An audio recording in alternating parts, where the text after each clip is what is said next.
Pode ser, pessoal. Ainda na sequência aqui das nossas aulas tratando acerca do reino milenar de Cristo, dentro da matéria de escatologia, vamos então caminhando aqui para o final, né, desse tema do reino milenar, falando agora acerca do cumprimento das profecias em relação à extensão territorial que Israel alcançará na época do milênio, e acerca do aspecto que terá o reino milenar, né, com algumas profecias indicando como se dará a vida dentro do milênio, e finalizando aí com textos bíblicos referenciais em relação ao templo estabelecido, aí o templo de Ezequiel, né, conforme profetizado por esse servo de Deus, visto por ele, né, templo esse que jamais foi construído e que será então uma realidade na época do milênio, será o templo de Jerusalém terrestre, né? E também veremos textos que falam acerca da Nova Jerusalém e alguns livros, alguns teólogos que vão discutir o tema da Nova Jerusalém em relação ao reino milenar. Se será simultâneo, se não será simultâneo, como isso se dará. Veremos então alguns textos referenciais para tratar acerca disso, para ser aí uma base, né, para você poder se posicionar também em relação a esses temas fundamentais, tá ok? Então, conforme o texto que já havia lido, né, esse anúncio, no milênio Jesus Cristo regerá o mundo com cetro de ferro, ou com vara de ferro, e cumprirá as promessas a Israel quanto ao território prometido, de onde sairá a bênção para todos os povos da terra. Então temos aí esse texto e a partir de agora os referenciais bíblicos que tratam a respeito. Então no mapa que já pode ser visualizado aí, temos algumas linhas, né? Temos alguns referenciais, alguns marcos limítrofes, né? Tendo aí o Rio do Egito, né, ao sudoeste, a linha sul segue numa linha reta até o limite, né, com o Eufrates. Então temos o deserto arábico aí sendo cortado numa linha reta até o limite delimitado pelo rio Eufrates, quando ele deságua no Golfo Pérsico, né? Então a linha divisória, né, o limite vai subindo, margeando o Eufrates até a região norte da Síria, tá ok? Tendo a oeste o Mar Mediterrâneo, a leste o Eufrates, ao sul tem aí o Rio do Egito, tá certo? E o deserto arábico, tá ok? E esse é o território conforme indicado aí pela profecia bíblica, conforme indicado aí pelos referenciais bíblicos, esse então podendo ser o território de Israel na época do reino milenar de Cristo.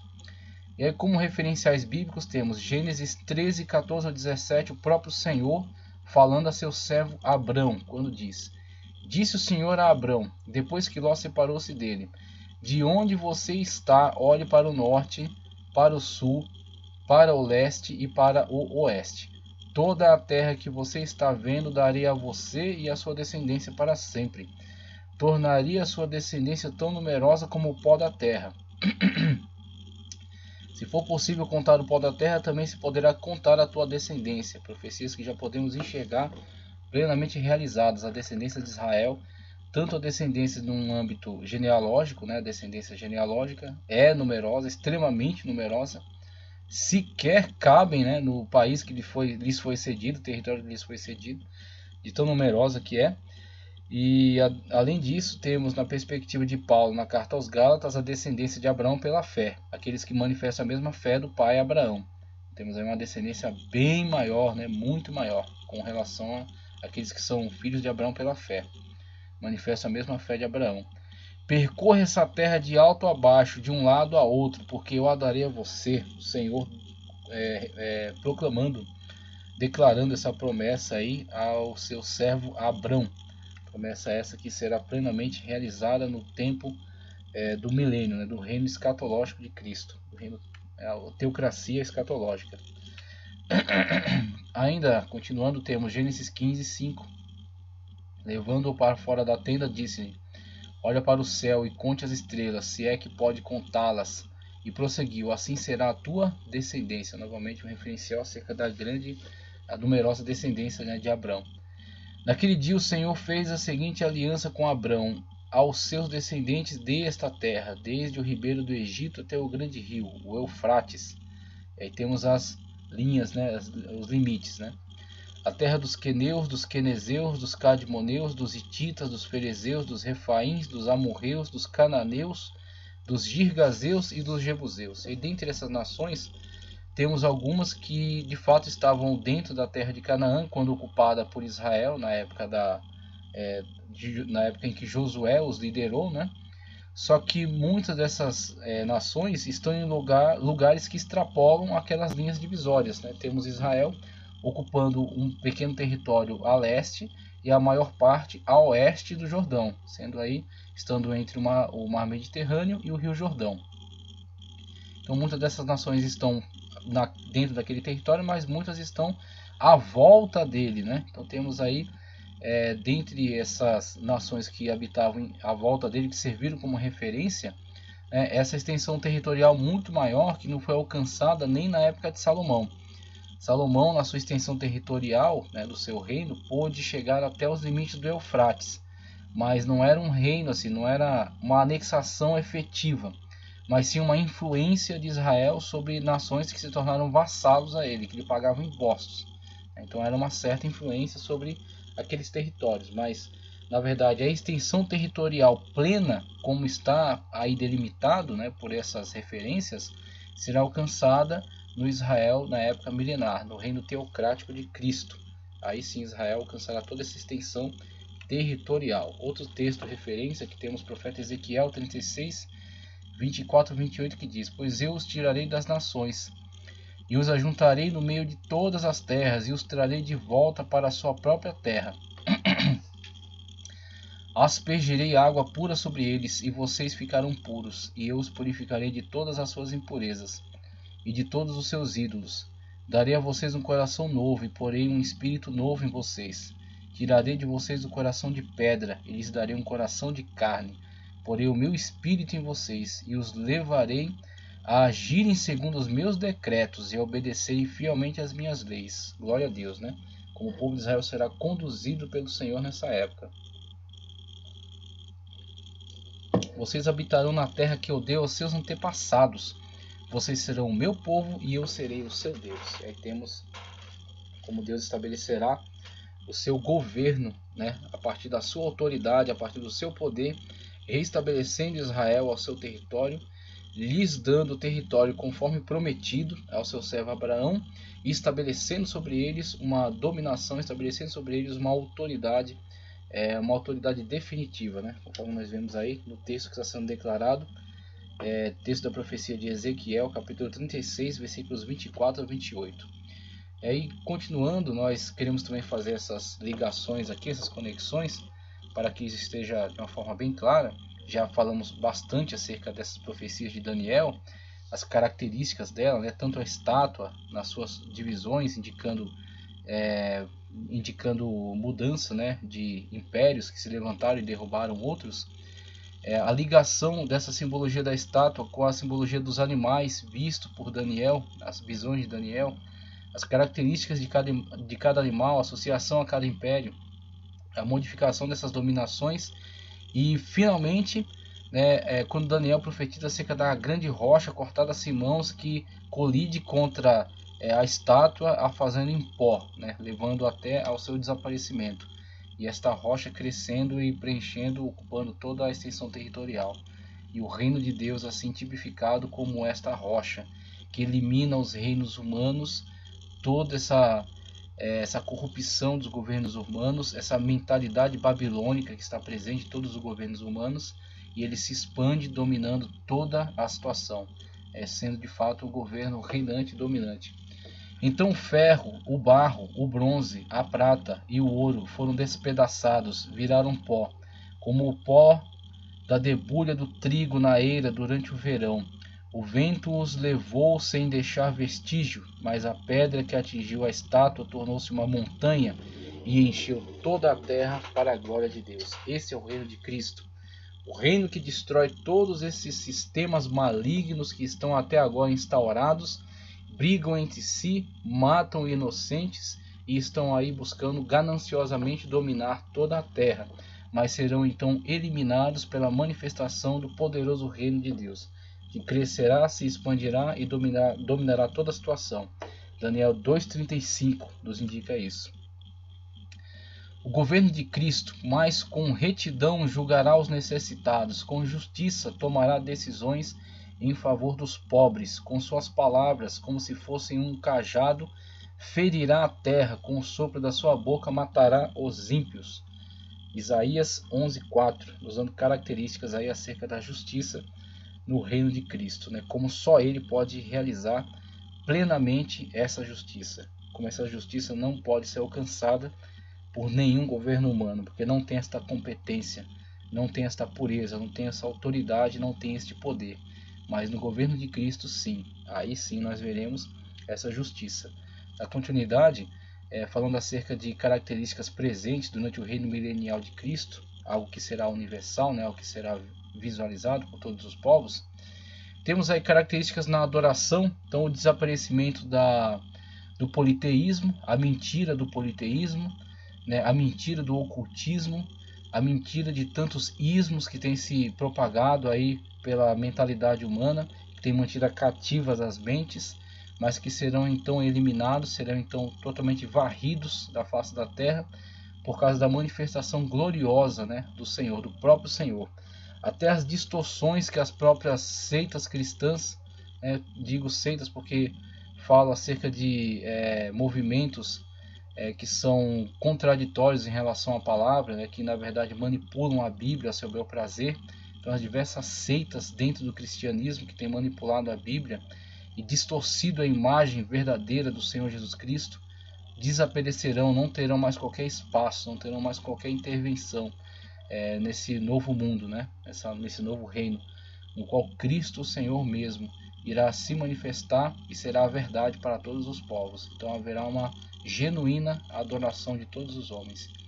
Então os sobreviventes de todas as nações que atacaram Jerusalém subirão ano após ano para adorar o Rei.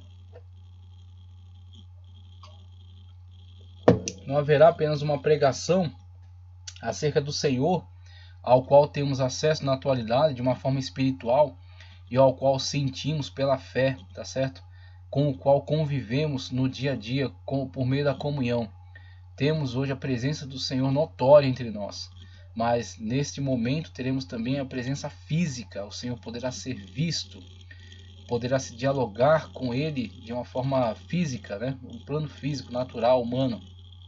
Então, Ele catalisará em torno de si toda adoração. Tudo será voltado para o Senhor, para o Deus Todo-Poderoso.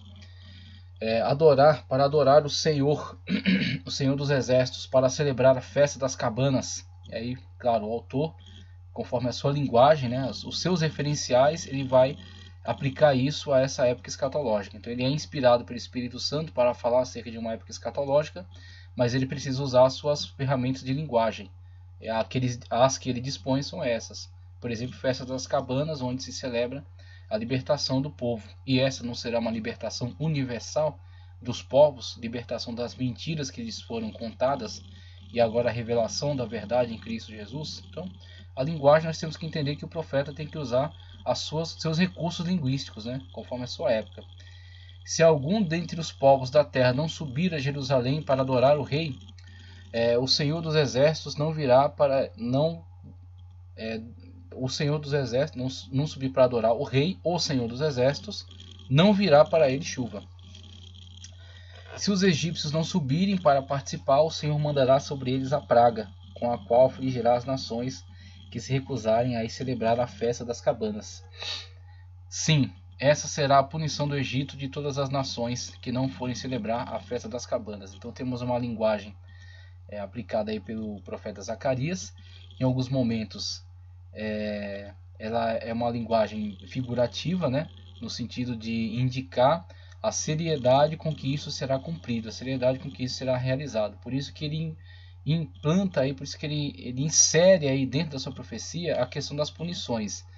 Mas ao visualizarmos o desenvolvimento do milênio, a revelação, né, a revelação do Senhor Jesus Cristo na sua plenitude, creio eu que nem veremos essas questões complicadas em relação a punições, porque será algo muito patente, muito claro, né? Algo muito óbvio para todas as nações acerca do Senhor, acerca da sua verdade, acerca da sua revelação. Então, creio eu, teremos então uma participação global no sentido dessa adoração, no sentido desse reconhecimento universal da autoridade do Senhor Jesus Cristo como governante e como Deus, como o único Senhor e Salvador. Então, temos aí a profecia de Zacarias, né, falando acerca desse tempo, usando a sua linguagem. Acerca da alegria compartilhada aí entre todos os povos, fizeste crescer a nação e aumentaste a sua alegria. Eles se alegram diante de ti como os que se regozijam na colheita. Veja aí, né, a prosperidade, a alegria em virtude desta grande bênção da parte de Deus para todos os povos. Como os que exultam quando dividem os bens tomados na batalha. Novamente, vemos aí a utilização das ferramentas de linguagem, né? Então a linguagem era empregada em relação a enfatizar a questão da alegria. A alegria em função, por exemplo, aí, no momento do profeta, né, em função de despojos, né, de batalha. Mas aí o que temos que destacar é a alegria. Temos que destacar essa aí, o regozijo, a prosperidade que advém disso, né? Pois tu destruíste o jugo que os oprimia, a canga que estava sobre seus ombros, ou jugo, e a vara de castigo do seu opressor, como no dia da derrota de Midian. Isaías 9, 3 e 4. Capítulo 9, versículos 3 e 4. Acerca da glória presente na época do reino milenar, a lua ficará humilhada, e o sol envergonhado, pois o Senhor dos exércitos reinará no monte de Sião e em Jerusalém, glorioso na presença de seus líderes. Maravilhoso, né? Vemos aí como é tipificada essa grande glória, essa manifestação gloriosa do Senhor no reino milenar, e como estes astros, como o astro, né, o sol, o satélite, a lua, serão então despojados, né, de sua posição, porque o próprio Senhor será a sua luz, o próprio Cordeiro será a sua glória, a glória daquele mundo vindouro. Maravilha. Temos aí o aspecto da justiça, como se desenvolverá a justiça durante o reino milenar.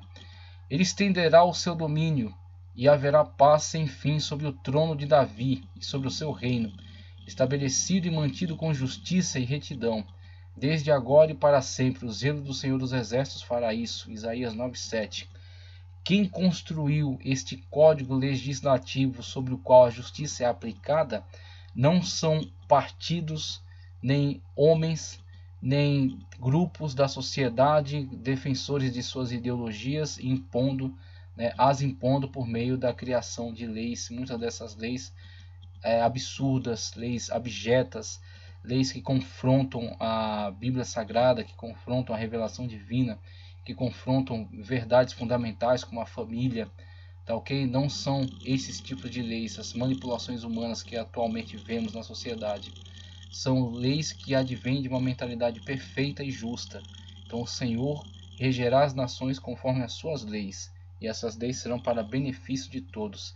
E a justiça então será aplicada, tá ok? Será aplicada de uma forma igualitária para todos. Então temos aí a manifestação verdadeira da justiça na época do milênio. Conhecimento.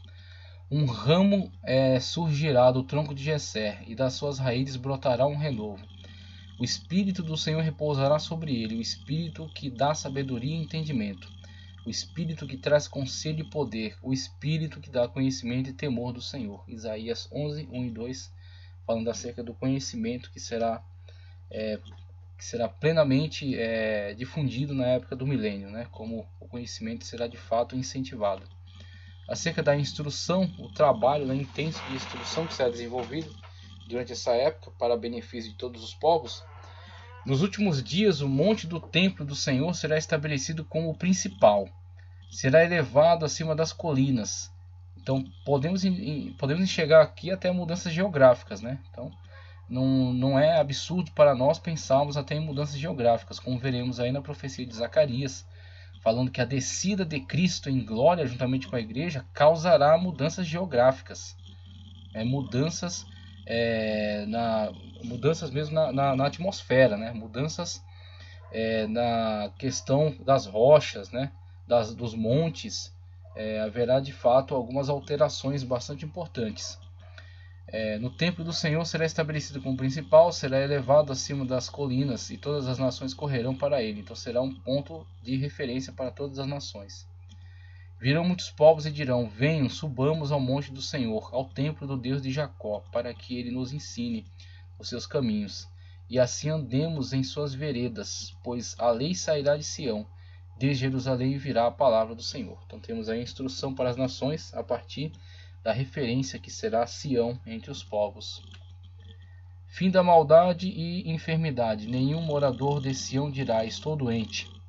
E os pecados dos que ali habitam serão perdoados. Isaías 33, 24. Visualizamos este futuro aí para os povos. Então, tantas doenças que são causadas hoje pela pecaminosidade humana, tantos males, que vão se agravando, e até tantas manipulações. Nós temos a questão da poluição causada aí pela loucura, da ganância humana, como destroem a natureza, como contaminam a natureza e por consequência os homens e os animais. E pensamos até como a manipulação na atualidade em relação a doenças propagadas com interesses, doenças que governos tratam de permitir que se propaguem, talvez até as propaguem, ou em algum momento não as combatem, tá certo? Por interesses, Lembre-se de Thomas Malthus. Lembre-se que ele disse que uma solução para o grande crescimento da densidade demográfica, solução para o grande crescimento da densidade demográfica que o assustava, era, por exemplo, as guerras, as doenças, as pragas, os eventos da natureza, que ceifavam a vida de multidões.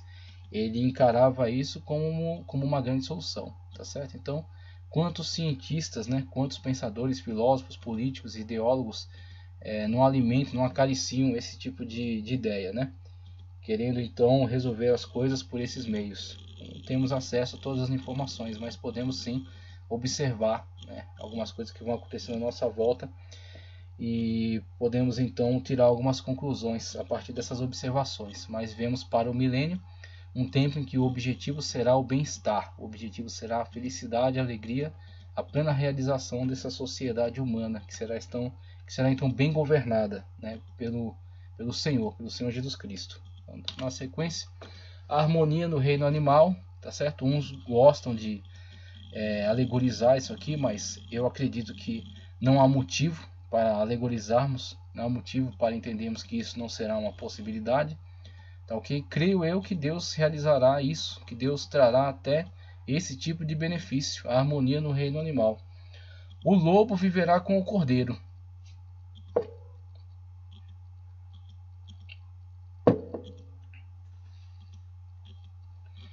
O lobo viverá com o cordeiro. O leopardo se deitará com o bode. O bezerro, o leão e o novilho gordo pastarão juntos. E uma criança os guiará. A vaca se alimentará com o urso, os seus filhotes se deitarão juntos, e o leão comerá palha com o boi. A criancinha brincará perto do esconderijo da cobra. A criança colocará a mão no ninho da víbora. Ninguém fará nenhum mal, nem destruirá coisa alguma em todo o meu santo monte. Pois a terra se encherá do conhecimento do Senhor, como as águas cobrem o mar. Isaías 11, 6 ao 9. Visão maravilhosa, Uma visão paradisíaca.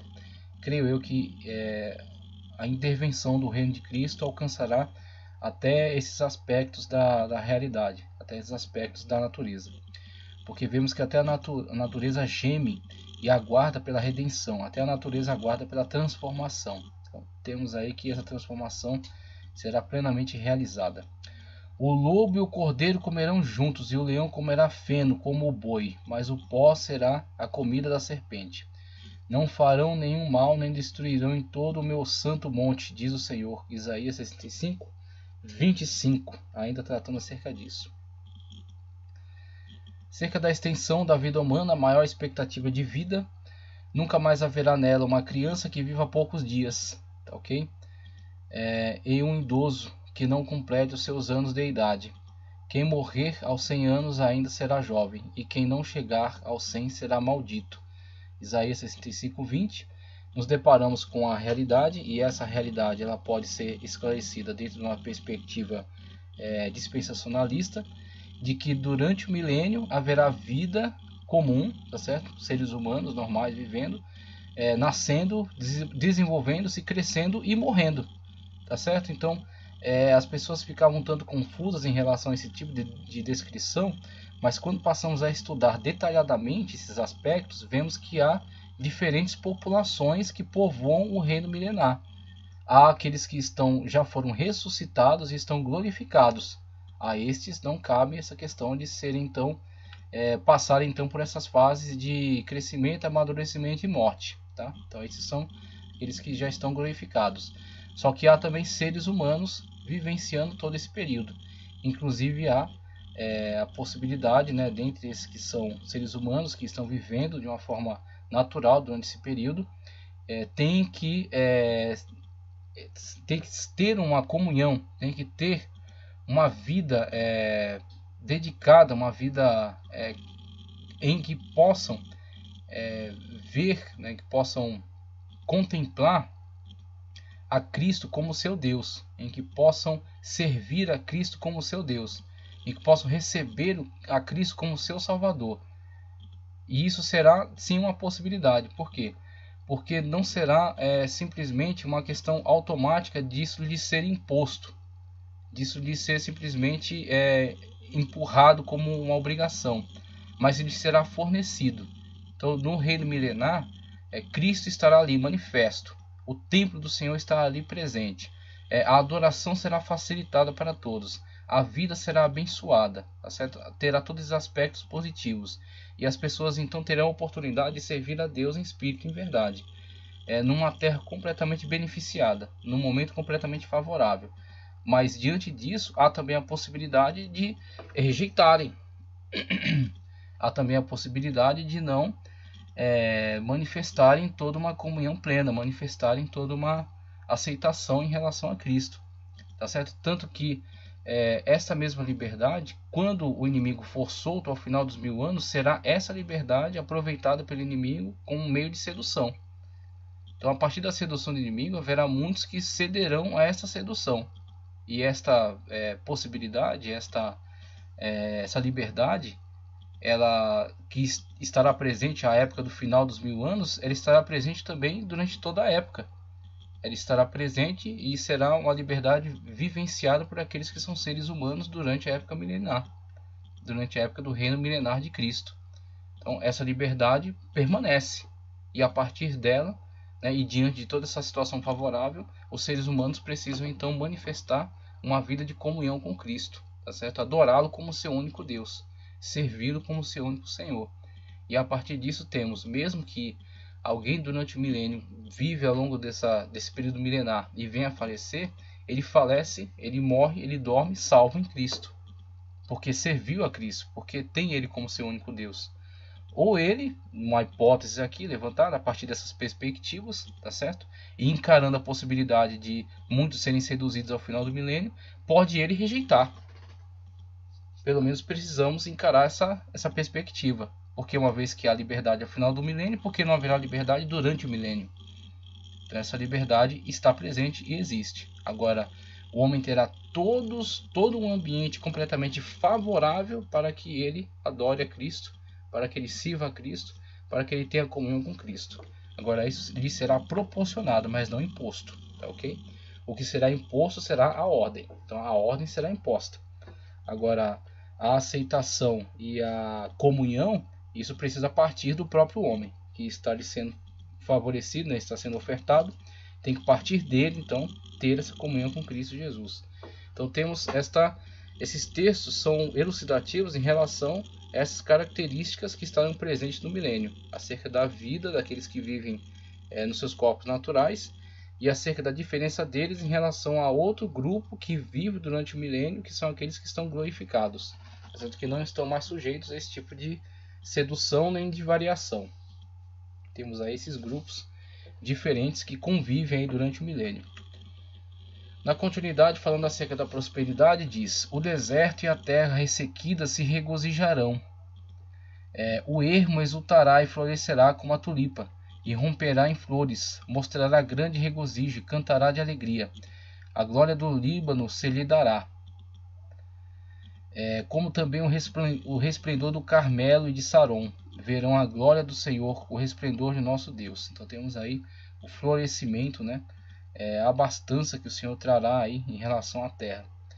O Senhor jurou por sua mão direita e por seu braço poderoso: nunca mais darei o seu trigo como alimento para os seus inimigos, e nunca mais estrangeiros beberão seu vinho, o seu vinho novo, pelo qual se afadigaram. Mas aqueles que colherem um trigo dele comerão e louvarão o Senhor, e aqueles que recolherem as uvas delas beberão nos pátios do meu santuário. Isaías 62, 8 e 9, falando acerca da prosperidade deste momento, o momento do reino milenar. Na sequência, entramos aqui no tema que havíamos anunciado, e é um tema extremamente relevante, onde vemos aí, a partir desses referenciais bíblicos,